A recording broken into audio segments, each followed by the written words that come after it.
भगवान की कथा सुनने से हृदय शुद्ध होता है, पवित्र होता है।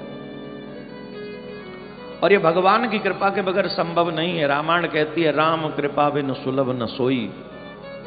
जो सत्संग हमारे जीवन को संभाल देता है, वो सत्संग हमें भगवान की कृपा के बगैर संभव नहीं होता। और जब सत्संग मिल जाए तो फिर धीरे धीरे बदलाव होता है। हम सभी को अपने जीवन को बदलाव की ओर लेके चलना चाहिए। सत्संग से ही शुरुआत होती है। एक संत के मुख से मैंने सुना बहुत अच्छी बात, जब भगवान को दया करनी होती है ना, तो जीवन में संत भेज देते हैं। भगवान की दया जब होती है तो संत आते हैं, संत के बाद सत्संग आता है, और सत्संग और जब संत की कृपा होती है तो जीवन में भगवान का पदार्पण होता है। तो आज हम बड़े भाग्यवान हैं। 25 दिन से लगातार भगवान शिव का पार्थिव विग्रह का निर्माण कर रहे हैं, और 25 दिन से बिना रुके भगवान की कथा भी सुन रहे हैं। और संयोग देखिए कितनी बड़ी कृपा हुई है। कल तक पिछले 8 दिनों से आपने 2 समय कथा सुनी, सुबह भी सुनी और शाम को भी सुनी। तो ये भगवान की कृपा ही है। अब कल से आप शिव महापुराण की कथा श्रवण कर रहे हैं। आज द्वितीय दिवस शिव पुराण का, और द्वितीय दिवस में हम प्रवेश करें। आप ध्यान मग्न होकर प्रेम से, यही जो दूर बैठे हुए हैं वो यही सोचें कि हम पंडाल में ही बैठे हैं, महादेव के उस विशेष पंडाल में जहां महादेव की सेवा चल रही है। 1,51,00,000 पार्थिव शिवलिंगों का निर्माण हो रहा है। हम वहीं बैठे, यही भाव मन में रखें। जो आदि है और अंत है तथा मध्य भी है, नित्य मंगलमय है, जिनकी समानता का अथवा दूसरी कोई तुलना भी नहीं की जा सकती, ऐसे परम पिता परमात्मा को हम नमन करते हैं। ऐसे परम पिता परमात्मा शिव को हम नमन करते हैं, उनको नमन है। धर्म क्षेत्रे महाक्षेत्रे गंगा कालिंदी संगमे, प्रयागे परमे पुण्ये ब्रह्मलोकस्य वर्त्मनि, मुने शांति तात्मानं सत्व्रत परायण, महोजसो महाभागा महासत्रम वितेन्निरेहे। व्यास जी महाराज कहते हैं, एक बहुत ही पुण्य पवित्र स्थान है प्रयागराज, जहां गंगा और यमुना का संगम होता है। जहां गंगा और यमुना का संगम होता है, जो ब्रह्मलोक का द्वार है, कहा जाता है जहां ब्रह्मा जी ने सनातन धर्म का प्रथम यज्ञ किया, जिसे प्रयाग कहा गया। कुछ शरारती तत्वों ने प्रयागराज का नाम बदलकर इलाहाबाद कर दिया था। वो शरारती ही थे। देखो, किसी को मिटा के अगर तुम बड़ा बनना चाहते हो, इसका मतलब है तुम्हारी मां ने तुम्हें दूध नहीं पिलाया कि अपने आप मेहनत कर सको। तुम किसी को मिटा के बड़ा बनना चाहते हो। अगर साहस है, तुम्हारे माँ बाप के अच्छे संस्कार हैं, तो किसी को मिटाए बिना आगे बढ़ो अपने कर्म से, तो जाने के तुम बड़े हो। किसी के पैरों में जंजीरें बांधकर, उनके गले पर तलवार रखकर तुम सोचो कि अब तुम बड़े हो जाओगे, तो तुम ऐसे बड़े नहीं हो सकते। इतिहास तुम्हारा नाम लेकर भी तुम्हें धिक्कारेगा। ये प्रयाग, जहां ब्रह्मा जी ने पहला यज्ञ किया, उस स्थान का नाम बदलकर इलाहाबाद कर दिया गया था। परंतु हमारे उत्तर प्रदेश के यशस्वी मुख्यमंत्री जी ने पुनः, वैसे हमने प्रयाग में भागवत कथा की थी, और उस समय ये सरकार नहीं थी, दूसरी सरकार थी, हमने उस समय भी अर्जी डाली थी, हमने ज्ञापन दिया था, लोगों से सिग्नेचर करवाए थे और कहा था भैया ये प्रयाग है, इसे प्रयाग कर दो, ये हमारे सनातन धर्म की राजधानी है, यहाँ पर भगवान ब्रह्मा ने पहला यज्ञ किया था, इसलिए इसे प्रयाग ही करो। खैर वो सरकार उस समय नहीं की, परंतु हमारे यशस्वी मुख्यमंत्री जी ने अपने प्रदेश के लोगों की भावनाओं का ध्यान रखते हुए इलाहाबाद को बदलकर प्रयागराज कर दिया। और मैं तो बजा लो एक और प्रार्थना भारत सरकार से करना चाहूंगा, सरकारी कार्यालयों में अंग्रेजी में कार्य होने की बजाय हिंदी में ही कार्य होना चाहिए, अपनी मातृभाषा में ही सारी जगह कार्य। कोई अंग्रेजी में, हम लोग अंग्रेज थोड़ी हैं, हम अंग्रेज थोड़ी हैं जो अंग्रेजी में काम होगा।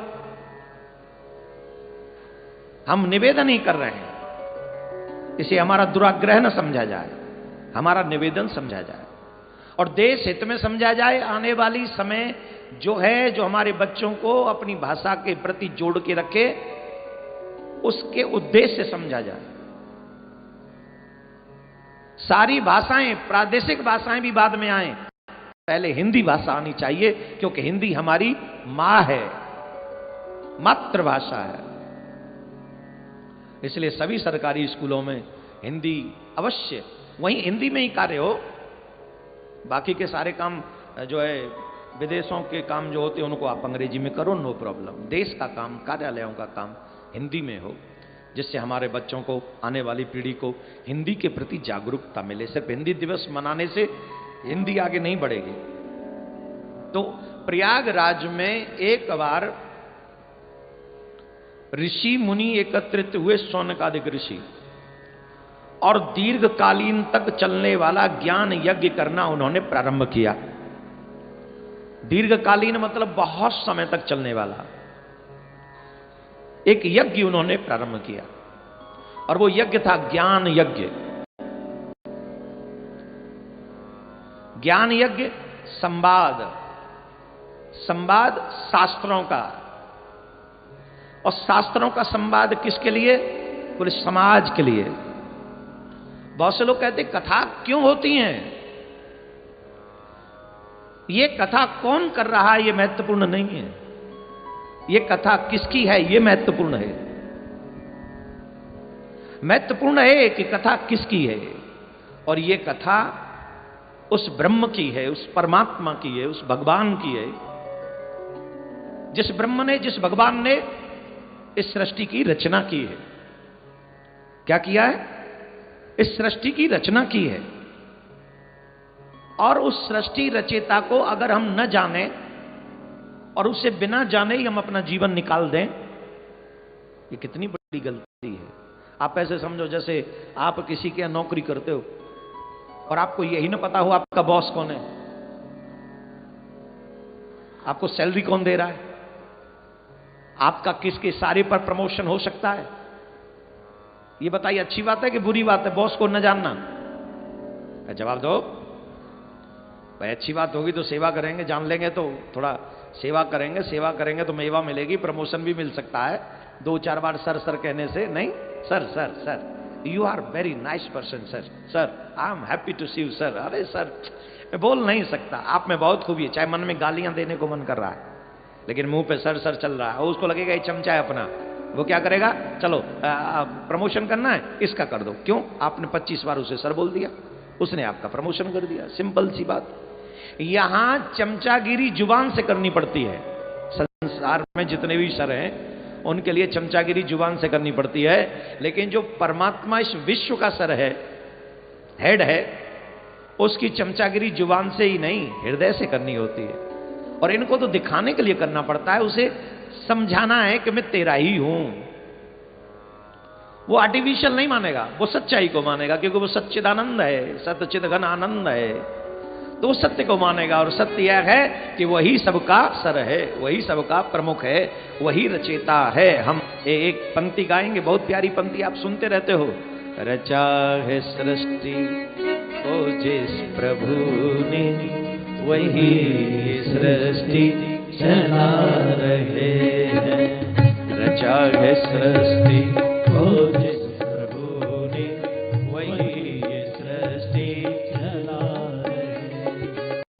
जो पेड़ हमने लगाए पहले, जो पेड़ हमने लगाए पहले, उन्हीं का फल हम अब पा रहे हैं। रचा है सृष्टि को जिस प्रभु ने, वही सृष्टि चला रहे हैं।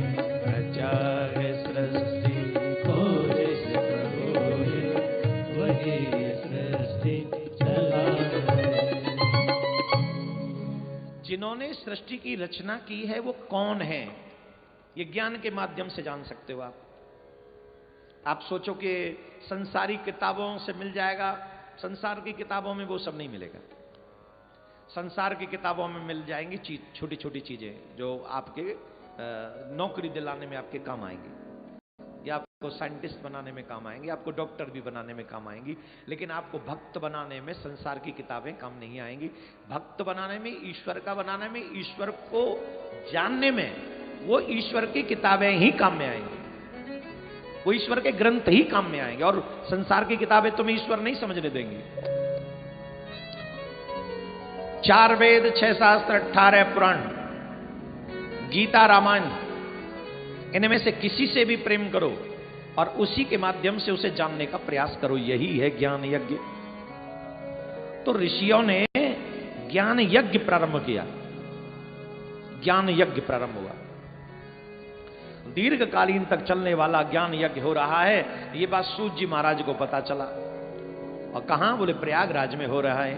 तो सूत जी महाराज प्रयागराज की ओर बढ़ चले। जैसे आप लोग बोले कहां हो रहा है पार्थिव शिवलिंग का निर्माण? बोले वृंदावन में हो रहा है। तो आप चले आए। यहां पर कितने लोग ऐसे हैं जो मेरे से पहले बार मिल रहे हैं, कभी मिले ही नहीं होंगे, लेकिन फिर भी चले आए। क्यों चले आए? क्योंकि एक यज्ञ चल रहा है, मन में भाव आ गया। और सच्चे लोग वहीं जाते हैं जहां उनका मन करता है कि अच्छी जगह है, वहां भक्ति प्राप्त होगी, वहां ज्ञान प्राप्त होगा, वहां वैराग्य प्राप्त होगा, वहां ठाकुर की सेवा हम करेंगे। सेवा भावी मनने के लिए हम अच्छी जगह जाते हैं। तो आपने सुना और आप चले आए। वैसे सूत जी महाराज ने सुना कि वहां पर यज्ञ हो रहा है, तो सूत जी महाराज आए। और जैसे ही वहां ऋषि मुनियों ने सूत जी महाराज को आता हुआ देखा तो सबने खड़े होकर उनका स्वागत किया। हे महाराज, आप पधारे, ये हमारा परम सौभाग्य है। जब भी जीवन में कोई ऐसा व्यक्तित्व आपके सामने आ जाए जो आपको भगवान की तरफ प्रेरित करे, ऐसी महान आत्मा को आदर देना हम सबकी जिम्मेदारी है, हम सबका दायित्व है। सब लोगों ने सूत जी महाराज को नमन किया, प्रणाम किया और प्रणाम करके कहने लगे, हे सर्वज्ञ, रोम हर्षण सर्वज्ञ, भगवान वै भाग्य गौरवात्, पुराणा विद्यामखिलां व्यास साधप्यर्थमीयवान्। हे सर्वज्ञ विद्वान रोम हर्षणी जी, रोम हर्षणीय जी, आपका भाग्य बड़ा भारी है, इसीलिए आप व्यास जी के यथार्थ रूप में संपूर्ण पुराणों की विद्या को प्राप्त करते। आपको यहां देखकर हमारा मन बड़ा हर्षित हो गया। आप यहां पधारे, निश्चित ही संसार के लोगों का कल्याण ही अब होने वाला है।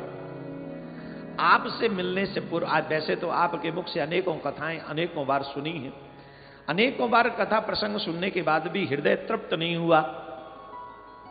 हमारा मन मुहुरहो रसिका बार बार सुनने का करता है, बार बार सुनने का करता है।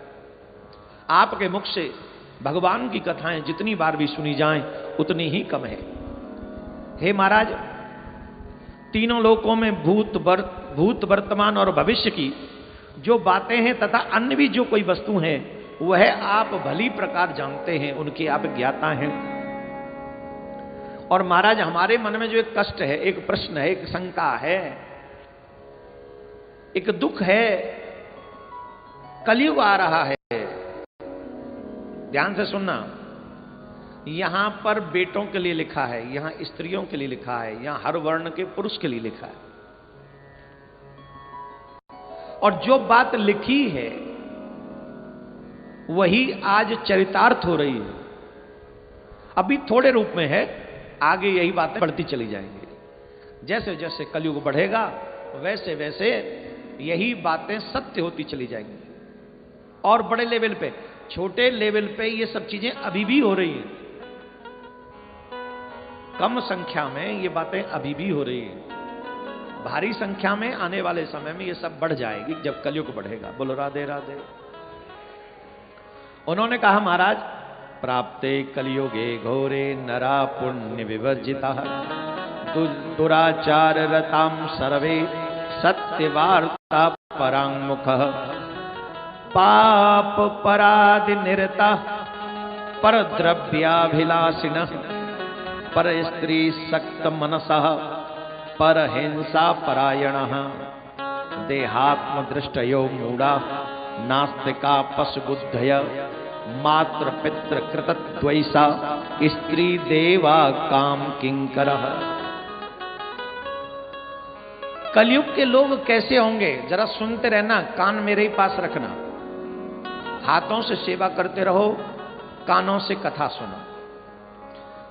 शौनकादिक ऋषियों ने कहा महाराज, घोर कलयुग आने पर मनुष्य कर्म से दूर हो जाएंगे, दुराचार में फंस जाएंगे, सबके सब सत्य भाषण से विमुख हो जाएंगे।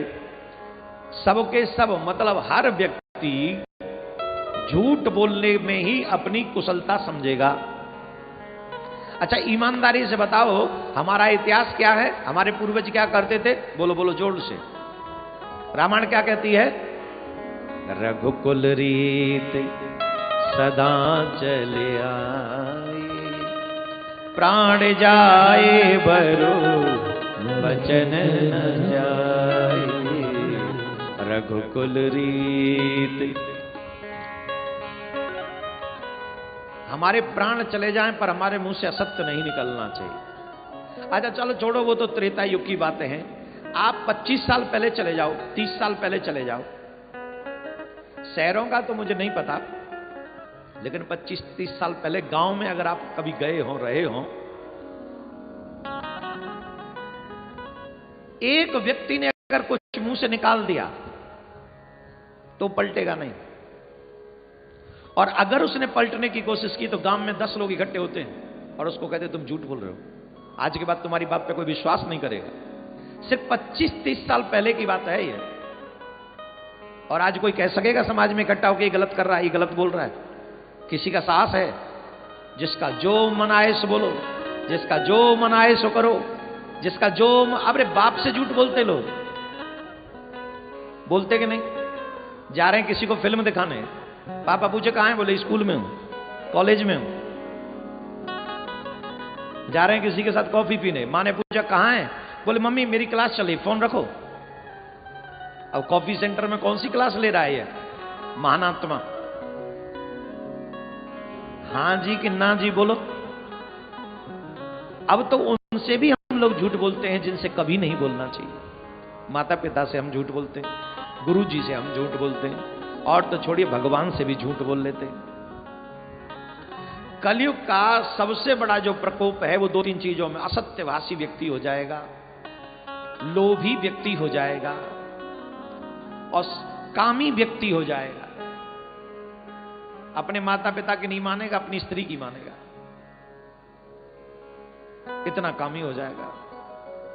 कह रहे महाराज मनुष्य सत्य भाषण से विमुख हो जाएंगे, दूसरों की निंदा में तत्पर हो जाएंगे। अच्छा एक बात बताओ, अपनी निंदा करने में कभी इंटरेस्ट आता है किसी को? जवाब दो। अपनी निंदा करने की हिम्मत होती है? क्यों भाई? अपनी निंदा वो न करे जो वाकई राजा हरिश्चंद्र की संतान हो। लेकिन कलयुग के व्यक्तियों का स्वभाव यह बन गया है, दूसरों की निंदा करने में ये समझो जैसे इन्होंने मास्टरी कर रखी है। एक एक चैप्टर पढ़ा हुआ है कि दूसरे की निंदा कैसे करनी है। लेकिन अपनी बुराइयों को कैसे छिपाना है इसको भी वो जानते भली प्रकार से। कलयुग का व्यक्ति दूसरे की निंदा करने में बहुत इंटरेस्ट लेता है। पराये धन को हड़पने की इच्छा भी उनके मन में खूब है। उनका मन पराई क्रियाओं में, पराई स्त्रियों में आसक्त होगा। वे दूसरे प्राणियों की हिंसा किया करेंगे। वे अपने शरीर को ही आत्मा समझेंगे। वे मूढ़, नास्तिक तथा पशु बुद्धि वाले होंगे। माता पिता से द्वेष रखेंगे तथा कामवस्त स्त्रियों के अधीन रहेंगे। ये कलयुग के लोगों की स्थिति होगी। अब अलग अलग से बताया, ब्राह्मण कैसे होंगे, क्षत्रिय कैसे होंगे, वैश्य कैसे होंगे और चतुर्वर्ग कैसा होगा। इसके विषय में बड़े विस्तार से वर्णन शिव पुराण में यहां पर शौनक आदि ऋषि कर रहे हैं। ब्राह्मणों के लिए कहा है, जो ब्राह्मण कलयुग में लोभी हो जाएंगे और वे वेद बेचकर जीविका चलाएंगे, धन का उपार्जन करने में ही लगे रहेंगे। विद्या का अभ्यास सिर्फ इसलिए करेंगे क्योंकि धन कमाना है, और धन आने पर मद से मदांत हो जाएंगे। और कई तो अपनी जाति के कर्म को छोड़ देंगे, प्राय दूसरों को ठगने में ही लग जाएंगे। तीनों कालों की संध्या का को ध्यान नहीं रखेंगे। ब्रह्म ज्ञान शून्य हो जाएगा, दयाहीन हो जाएंगे, अपने को पंडित मानने वाले अपने सदाचार व्रत से दूर हो जाएंगे, कृषि कार्य में तत्पर हो जाएंगे, क्रूर स्वभाव वाले होंगे, दूषित विचारों वाले होंगे। ये ब्राह्मणों के विषय में कहा, क्रूर स्वभाव वाले हो जाएंगे। ब्राह्मण को हमेशा दयावान होना चाहिए, ब्राह्मण को ही नहीं, मानव को ही दयावान होना चाहिए। दया श्रेष्ठ धन है, परम धन है दया, इसलिए मनुष्य को दयावान होना चाहिए और लोगों पर नहीं, जीवों पर, प्रत्येक जीव पर दया करनी चाहिए, चाहे चेटी क्यों ना हो, थोड़ा कम। लेकिन मनुष्य ऐसा नहीं करेगा। यहां पर लिखा है क्रूर स्वभाव वाले हो जाएंगे। क्षत्रियों के विषय में लिखा है, क्षत्रियास्य तथा सर्वे स्वधर्म त्यागशीलिनः असत्संगा पापरता व्यभिचार परायणः। क्षत्रिय अपने धर्म का त्याग करने वाले कुसंगी, पापी और व्यभिचारी होंगे। उन्हें शौर्य का अभाव होगा। वो युद्ध से विरक्त अर्थात रण से प्रीति न करने वाले होंगे। वे कुत्सित चौर्य, कर्म से जीव का चलाने वाले निम्न वर्ग जैसे लोगों का वो व्यवहार करेंगे। उनका चित्त काम का किंकर हो जाएगा। वे शस्त्र विद्या को नहीं जानने वाले होंगे। गौ और ब्राह्मण की रक्षा नहीं करने वाले होंगे। कौन? क्षत्रिय। ध्यान से सुनिए, भगवान श्री राम राम बनकर आए क्षत्रिय वंश में, और भगवान के प्राकट्य के बाद लिखा कि मैं क्यों आया हूं, तो भगवान ने, तुलसीदास जी महाराज ने वहां लिखा है, विप्र धैनु सुर संत हित लीन मनुज अवतार। भगवान ने विप्र, संत और गौ माता की रक्षा के लिए, धर्म की रक्षा के लिए क्षत्रिय वंश में मनुष्य अवतार धारण किया। यहां क्या लिखा है? वे ब्राह्मणों की रक्षा नहीं करेंगे। कौन? कलयुग के क्षत्रिय। वो गौ की भी रक्षा नहीं करेंगे।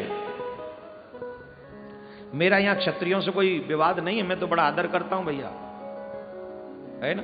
तो इसको कोई जब ये शिव पुराण की कथा सुना रहा हूं मैं, यहाँ कोई जातिगत समस्या नहीं सुलझा रहा हूं, तो मेरी बात को पुराणिक तरीके से ही समझे, इसका कोई गलत अर्थ न निकाले।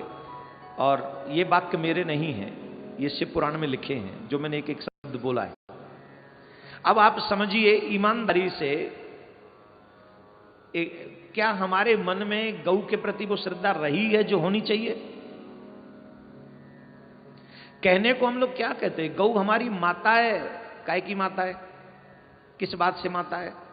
तुम्हारी मां सड़क पे घूम रही है, तुम्हारी मां कचड़े के ढेर में से खा रही है, तुम्हारी मां को कोई भी भाला मार के चला जाता है, तेजाब फेंक देता है, उसे देखभाल करने वाला नहीं, उसमें कीड़े पड़ जाते हैं। काय की मां है गौ माता? हमारी माता है। सारे शासक हिंदू हैं, प्रशासक हिंदू हैं, शासन में प्रशासन में सब हिंदू है, पत्रकार सब हिंदू है, कथाकार सब हिंदू है, बिजनेसमैन बहुत सारे हिंदू है, फिर भी हमारी मां सड़क पे ऐसे दुख पा रही है। काय को भाई, किस लिए? कल्पना करके देखो, ऐसे हमारे बच्चे में छोड़ दें तो, एक सेकंड कल्पना करो सिर्फ, हमारे बच्चे सड़क पे भटक छोड़ दें हमें भटकने के लिए, क्या करेंगे हम? या तो गौ माता को मां कहना बंद करो, बोलने भर से वो मां नहीं हो जाएगी। 10 रुपए नहीं निकलते गौ माता के लिए हमारे घर से, शराब की एक बोतल आ जाएगी 500 रुपए की, रोज 500 रुपए की बोतल दारू की पी जाएंगे, मांस खा लेंगे 500 रुपए का, 1000 रुपए का, 10,000 रुपए का, 5 स्टार होटलों में जा जाके लाखों रुपए बर्बाद कर देंगे, लेकिन गौ माता के नाम पर 10 रुपए नहीं निकलते। और गौ हमारी माता है, गौ हमारी माता नहीं, होटल वाला हमारा बाप है, जहां हम जाके इतना स्पेंड करते हैं। दारू वाला ठेके वाला हमारा बाप है, जहां जाके पता नहीं महीने में कितने 1000 रुपए खर्च करते हैं। कोई समझा दे तो हमारा शत्रु हो जाता है, अच्छी बात बता दे हमारा दुश्मन है। कोई अच्छी बात करे तो उसको मार डालो, उसे खा जाओ, उसे बदनाम कर दो, क्योंकि अच्छी बात हमसे हजम नहीं होती। अच्छी बात बोल क्यों रहा है? हम सबको चाहिए कि हम गौ माता की सेवा करें। अगर हम सब मिलकर गौ माता की रक्षा करें और सेवा करें तो ये भारत वाकई विकास करेगा, इसमें कोई दो राय नहीं। महाराज, गौ माता का वध सरेआम होता है और हम लोग आंखों पे पट्टी बांध के बैठे हुए हैं। ईमानदारी से बताओ, आज गौ माता का वध नहीं होता? चलो बताओ, होता है कि नहीं? कितने लोग मेरे पास में आते, महाराज जी आज गाड़ी यहां होके निकलेगी, आप हमारी सहायता करो। ये मैं मथुरा वृंदावन की बात कर रहा हूं, कहीं और की बात नहीं कर रहा हूं। आज गाड़ी यहां होके जाएगी, हमें अभी सूसर में लिए, आज इतना ट्रक पकड़ा है। आज भी तो गौ हत्या हो रही है। क्यों हो रही है गौ हत्या? क्यों? क्योंकि हम लोग लापरवाह बने बैठे। हम कुत्ते तो पाल लेंगे पर गौ नहीं पालेंगे। कितने बड़े सनातनी जो अपने आप को हिंदू कहते, बड़े हो गए, पैसे वाले हो गए, उनके घर में कुत्ते मिलेंगे आपको, तो एक एक कुत्ता कई कई लाख का होगा, और बाकायदा उसके फोटो शेयर करेंगे वो फेसबुक वगैरह पे, ये मेरा डॉगी। नहीं, मैं ये नहीं कहता आपको अपने शौक पूरे करो जितना करना है, लेकिन एक प्रयास गौ माता के लिए भी आपका होना चाहिए कि हमारी गौ माता सुरक्षित होनी चाहिए। हमारी गौ माता, अरे जिन भोले बाबा के हम कथा सुन रहे हैं, उन भोले बाबा का वाहन क्या है? जवाब दो। हैं? नंदी ना? और गौ माता नहीं होगी तो नंदी कहां से आएगा? और नंदी नहीं आए तो बाबा भोलेनाथ तुम्हारे घर कैसे आएंगे? बोलो बोलो ना, सिर्फ सुन के रह जाओगे। अब नंदी नहीं हुआ तो बाबा कैसे आएंगे? नंदी बैल की सवारी, भोला भोला भोला भोला। नंदी बैल की सवारी करते हैं ना बाबा, तो नंदी भी तो तभी आएंगे जब गौ माता सुरक्षित होगी। मैं यहां पर फिर एक बार आपको बता दूं, आप सबके भावना को जगाने का काम मैं सिर्फ करता हूं, और कोई मेरा उद्देश्य नहीं। आप ये समझिए, क्षत्रियों का धर्म है गौ, ब्राह्मण और धर्म की रक्षा करे अपने बल के द्वारा। अगर कोई ब्राह्मण को सताए, अगर कोई भक्त संत को सताए, अगर कोई गाय को सताए, तो क्षत्रिय का दायित्व बनता है वो आगे आकर खड़ा हो जाए। फेसबुक पर राम को अपना पूर्वज कहने में हमें गौरव होता है, लेकिन उन्हीं राम की मर्यादा हम भूल गए क्या? भगवान श्री राम ने क्या प्रण किया था बताइए? भगवान श्री राम ने प्रण किया था, निश्चरहीन करो मई भुज उठाए पनकीन, सकल मुनिन के आश्रमई जाए जाए सुख दीन। ये भगवान श्री राम का प्रण था। जितने भी राक्षस धर्म का उल्लंघन, धर्म को कष्ट पहुंचाते, मैं उनके विनाश पृथ्वी को कर दूंगा, ये मेरा प्रण है। तो जो हमारे गौ माता को कष्ट पहुंचाए, जो साधुओं का अपमान करे, ब्राह्मणों का अपमान करे, ऐसे लोगों को अब क्षत्रियों का दायित्व है कि वो समझाएं उसे, लेकिन वो उससे, यहां लिखा है, वो ब्राह्मण की रक्षा नहीं करेंगे, वो गौ की रक्षा नहीं करेंगे, शरण में आए हुए किसी भी व्यक्ति की वो रक्षा करने में सफल नहीं हो सकेंगे। वे हमेशा कामनी की खोज में तत्पर रहेंगे।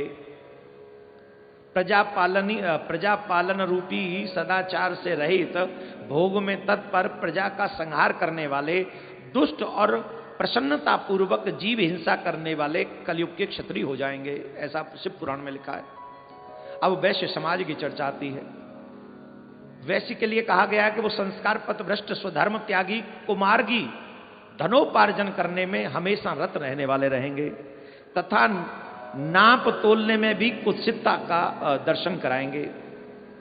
वे गुरु देवता द्विजातीय के प्रति भक्ति शून्य, कुत्सित बुद्धि वाले, दुजों को भोजन न कराने वाले, प्राय कृपणता को धारण करके मुट्ठी बांध कर रखने वाले हो जाएंगे। पराई स्त्रियों के साथ कामरत, मलिन विचार वाले, लोभ और मोह से भ्रमित चित्त वाले और पापी कूप तड़ाग आदि के निर्माण न करने वाले, यज्ञ आदि सत्कर्मों का त्याग करने वाले कलयुग के वैश्य हो जाएंगे। देखो आजकल तो कोई भी दुकान खोल लेता है, आजकल कोई भी बिजनेस करता है, लेकिन बिजनेस करने का कार्य वैश्यों का है, जिनको हम लोग सेठ कहते हैं, बनिया जी कहते हैं, ये कार्य उनका है। तो जब वो बिजनेस करें तो उनका उद्देश्य क्या होना चाहिए? धन उपार्जन करें और धन के बाद धर्म करें। ये आपने देखा होगा कि जो पहले लोग धर्मशाला बनवाते थे, पहले रास्तों में जल की अभाव होती थी तो वो पापी वगैरह बनवाते थे, कुआं खुदवाते थे, नल लगवाते थे, प्याऊ बनवाते थे। ये कौन लोग थे?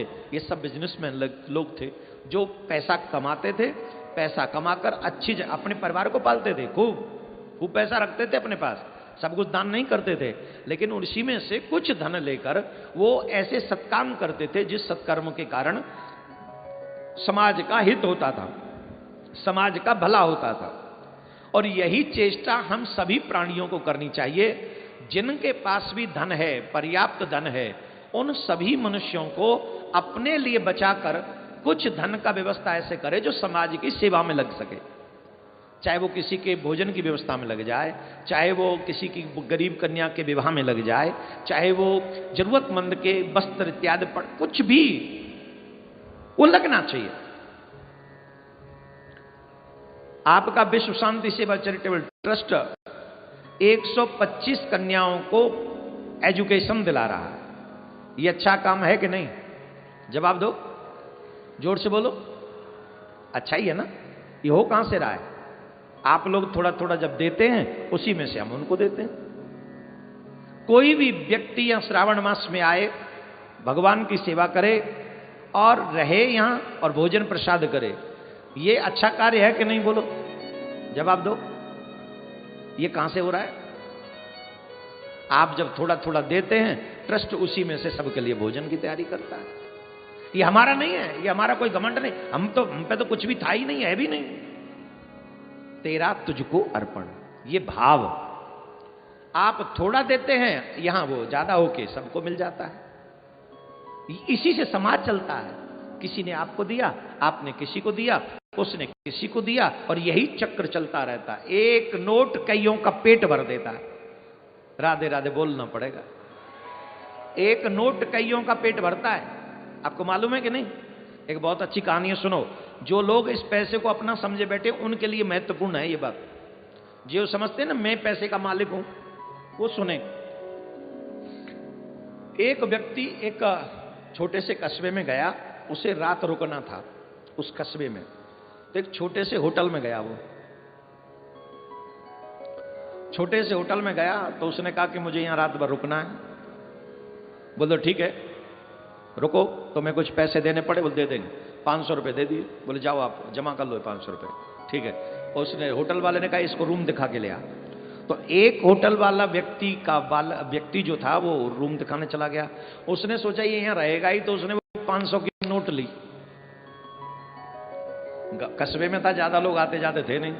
उसने कहा कि दूध वाले के पैसे मुझ पे हैं, मैं 500 रुपये उससे दे आऊं।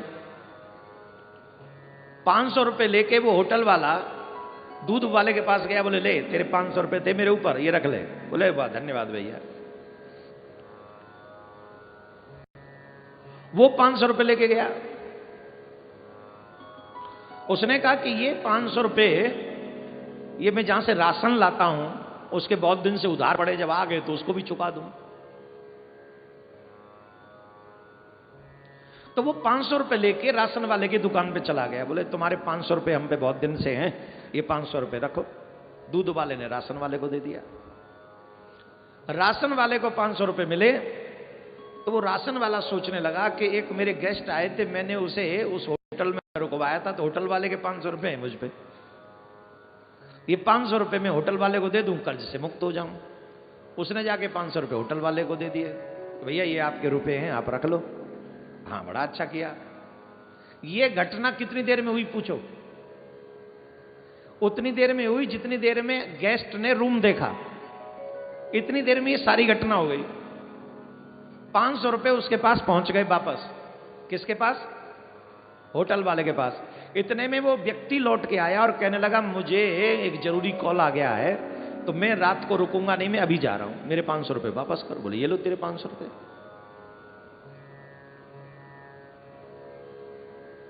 500 रुपए उसी को दे दिए जिसने दिए थे। आप सोचिए, एक 500 की नोट ने कितने के कर्ज उतार दिए? दूध वाले का कर्ज उतार दिया, राइट, और राशन वाले का कर्ज उतार दिया, राइट, होटल वाले का कर्ज उतार दिया, एक ही 500 की नोट ने। वो मिली किसी को नहीं, गई कहां? बोलो, गई कहां? जिसने दी थी उसी पे गई। यही लक्ष्मी का स्वभाव है, आती है जाती है, आती है जाती है, टिकती किसी के पास नहीं। तो जो इसे अपना समझ के बैठे हैं वो अपराध कर रहे हैं, ये अपना नहीं है।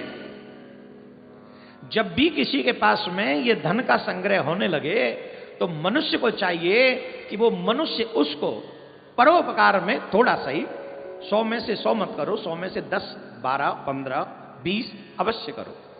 और वही तुम्हारी सच्ची पूंजी है, वही है तुम्हारी पूंजी, जहां तुम्हारा मन करे। तो यहां लिखा है कि कलयुग में वैश्य धर्म नहीं करेंगे, वो अधर्म में रत हो जाएंगे।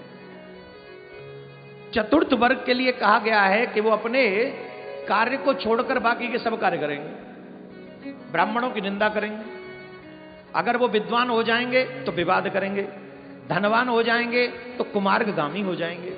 कुमार्गामी तो चारों वर्णों के लिए कहा है, एक किसी वर्ण के लिए नहीं।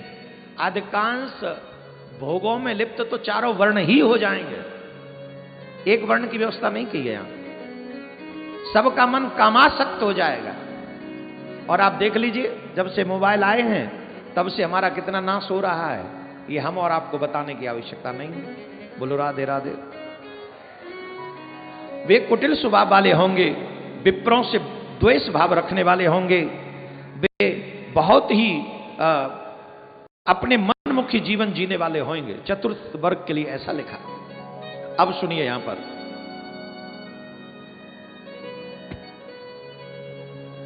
स्त्रियों के लिए लिखा है शिव पुराण में। स्त्रियां कैसी हो जाएंगी कलयुग में? कुहाववात निरता कुशी अकुशीला स्व बिहुअला स्मर बिहुअला जार संगरता नित्यम स्वस्वामी विमुखास्तता। वे, अब मैं इसको कैसे समझाऊं? ऐसे बोल दूंगा तो समझ में नहीं आएगा। वे कुत्सित हाव भाव में तत्पर होंगी। समझ में आया है? नहीं आया? कुत्सित हाव भाव में तत्पर होंगी। कैसे समझाऊं? है तो सही आइडिया, इसको अलग तरीके से समझाया जा सकता है। आप ऐसे समझो जैसे बेवजह किसी से बात करना। और सिंपल तरीके से अगर आप इसको समझ लो तो ऐसे समझ में आ जाएगा, जैसे हम जिसे जानते भी नहीं है उसे भी फेसबुक पे अपना फ्रेंड बना लेते हैं, उससे बात करते हैं, और बात ही नहीं करते, अपनी फोटो सोटो भी देते, अपनी वीडियो भी दे देते,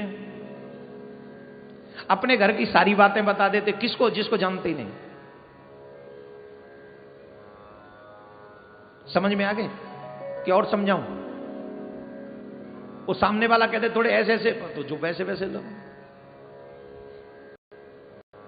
अपने पति को छोड़कर दूसरे में रुचि रखना और उन्हें प्रसन्न करने के लिए वैसे वैसे हाव भाव करना, वह बहुत बुरा होगा। ये काम विह्वल पर पति रति में प्रसन्न रहने वाली, पति की सेवा से सदा विमुख रहने वाली होंगी। संतान के लिए लिखा है, संतान के लिए, तनिया मात्र प्रतोष भक्तिहीना दुराशय अविद्या पाठ का नित्यम रोग ग्रसित देह का। अब जरा बच्चों के विषय में सुन लीजिए, हमारे बच्चे कैसे होंगे कलयुग में। और आप निश्चित, जब मैं ये बात बोलूंगा तो आप मानेंगे कि यही हो रहा है।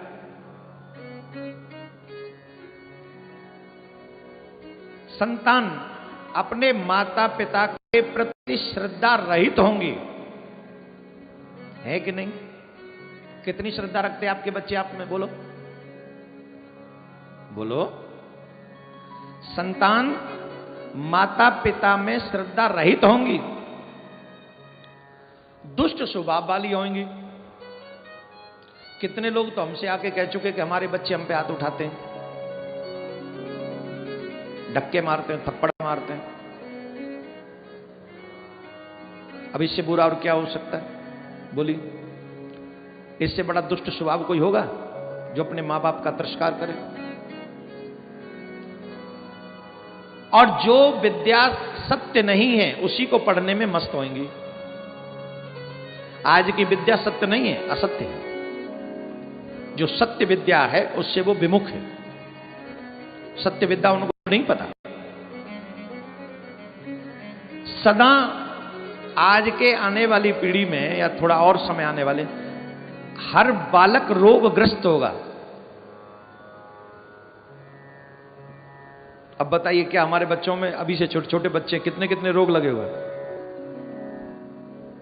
ये कलयुग के रोगग्रस्त शरीर वाली आने वाली संतानें होंगी, ऐसा शौनकादिक ऋषियों ने कहा।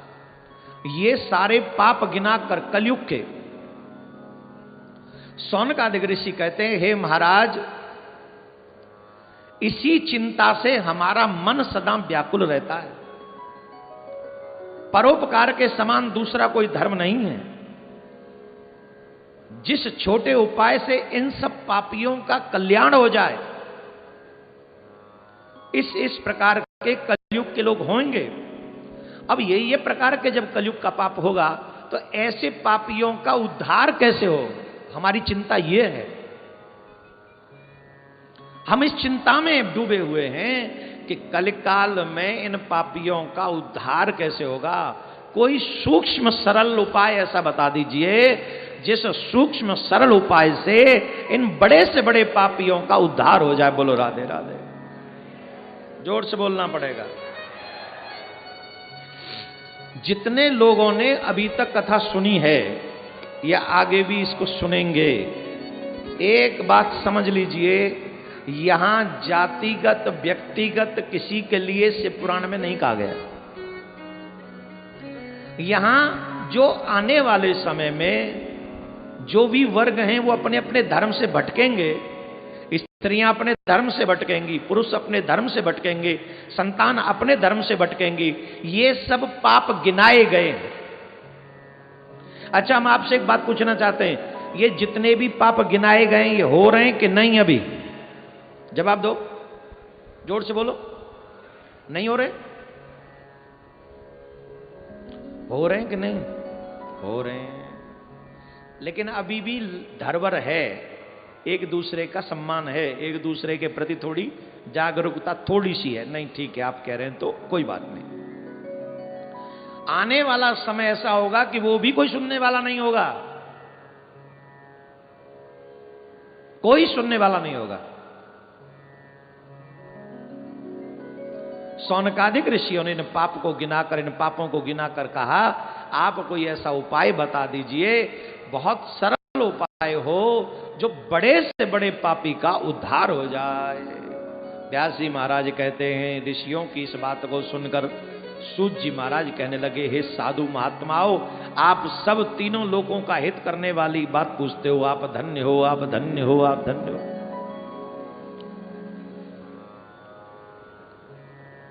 जो पुरुष दूसरों के हित के बारे में सोचे, उससे बड़ा श्रेष्ठ और कौन हो सकता है। आपने ये प्रश्न अपने लिए नहीं पूछा, अपितु जन कल्याण के लिए पूछा है। हाय हाय, कैसा दुर्भाग्य का समय आ गया है, आज व्यक्ति अपने कल्याण के विषय में भी नहीं सोच रहा है। कम से कम अपने कल्याण के विषय में तो मनुष्य को सोचना चाहिए। अपने कल्याण को करो, तुम्हारी जिम्मेदारी है। पड़ोसी, अरे जिनके लिए हम और आप पैसा इकट्ठा कर रहे हैं ना, ये परिवार, ये संसार, ये हार व्यवहार, तुम्हारी कसम जब मरेंगे तो चवन्नी भर ये लोग हमारे काम नहीं आने वाले, कोई काम नहीं आने वाला। सिर्फ हमारा और तुम्हारा सत्कर्म ही हमारे तुम्हारे काम आएगा और कोई नहीं आएगा। तो अपने कल्याण, मैं ये नहीं कह रहा परिवार छोड़ दो, या मैंने नहीं छोड़ा परिवार, ब्राह्मण बालक हूं, परिवार है, पत्नी है, बच्चे हैं, मां है, भाई हैं, सब हैं, अपने परिवार में ही रहता हूं। और परिवार में रहकर जो भी ठाकुर जी टूटी फूटी बाणी से कहलवा लेते, आपके लिए कहता हूं। हम सब भी तो यही कर सकते हैं। हम परिवार में रहकर परोपकार की भावना जगाएं, अपने कल्याण की भावना जगाएं। एतत्से पुराणम ही चतुर्दश्याम मुपोषितः शिव भक्त सभायाम यो व्याकरोति स उत्तमम। सूत जी महाराज ने कहा, जो मनुष्य अपने कल्याण के संदर्भ में कुछ इच्छा रखते हैं, उन मनुष्यों को शिव पुराण की कथा सुननी चाहिए। शिव पुराण में वो अनेकों उपाय हैं जिनसे मनुष्य के बड़े बड़े पाप एक क्षण में नष्ट हो सकते हैं। एक क्षण में छोटे छोटे ऐसे ऐसे उपाय हैं, अगर मनुष्य उन कार्यों को कर ले तो उसके समस्त पाप एक क्षण में, उसमें से एक उपाय सुनो, बहुत अच्छी उपाय बता रहा हूं मैं आपको। जो व्यक्ति बट और बिल्व वृक्ष की प्रदक्षिणा करते हुए इस रुद्र संहिता का पाठ करता है, वह इस संसार की सबसे बड़ी हत्या है ब्रह्म हत्या। वह मनुष्य ब्रह्म हत्या के दोष से भी छुटकारा पा सकता है। प्रणव के अर्थ को प्रकाशित करने वाले ब्रह्म स्वरूपिणी साक्षात कैलाश संहिता रुद्र संहिता से भी श्रेष्ठ है। जो दुज कैलाश संहिता का संपूर्ण महात्मा शंकर, उसका संपूर्ण महात्मा तो शंकर जी ही जानते हैं, उससे आधा महात्मा व्यास जी जानते हैं, और उसका भी आधा महात्मा मैं जानता हूं। उसके संपूर्ण महात्मा का वर्णन तो कोई नहीं कर सकता। कुछ भी अंश कहूंगा, उसे जानकर वह क्षण चित्त शुद्ध प्राप्त हो जाएगी। जो लोग लोक में ऐसा किसी पाप, मैंने संसार में ऐसा कोई पाप नहीं देखा, ढूंढ ढूंढ के मैंने ऐसा कोई पाप नहीं देखा है जिस पाप को संसार में हो और शिव पुराण श्रवण करने से उस पाप का नाश न हो जाए। इतना श्रेष्ठ कर ये शिव पुराण की कथा है।